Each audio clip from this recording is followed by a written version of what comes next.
कागल तालुक्यातील म्हाकवे गावची अनेक वर्षांची परंपरा असलेला कर्नाटक बेंदूर सण यंदाही मोठ्या उत्साहात, भक्तिभावानं आणि पारंपरिक पद्धतीनं साजरा करण्यात आला। या वर्षीच्या बेंदूर सोहळ्याचे विशेष आकर्षण म्हणजे गावातील माजी उपसरपंच रमेश सिद्धराम पाटील यांच्या परिवाराला तब्बल 53 वर्षांनंतर मानाच्या बैलजोडीचा बहुमान मिळाला। हा मान मिळाल्यानं पाटील परिवारासह संपूर्ण गावात आनंदाचं आणि उत्साहाचं वातावरण निर्माण झालं। कागल तालुक्यातील म्हाकवे गावची अनेक वर्षांची परंपरा असलेला कर्नाटक बेंदूर सण यंदाही मोठ्या उत्साहात, भक्तिभावानं आणि पारंपरिक पद्धतीनं साजरा करण्यात आला।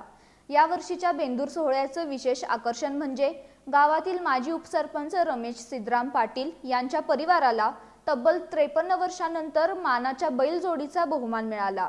बेंदूर सणानिमित्त बैलांची आकर्षक सजावट करण्यात आली होती। पारंपरिक पद्धतीनं पूजा करून बैलांना फुलांचे हार, रंगीबेरंगी झुली आणि अलंकारांनी सजवण्यात आले।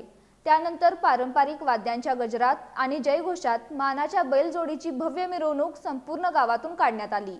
गावातील नागरिक, महिला, युवक, ज्येष्ठ मंडळी आणि लहान मुलं मोठ्या संख्येनं या मिरवणुकीत सहभागी झाली होती।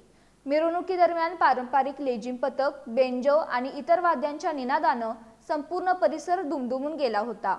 गावातील प्रत्येक चौकात मानाच्या बैलजोडीचं औक्षण करून स्वागत करण्यात आलं। ग्रामस्थांनी या ऐतिहासिक क्षणाचा आनंद उत्स्फूर्तपणे साजरा केला।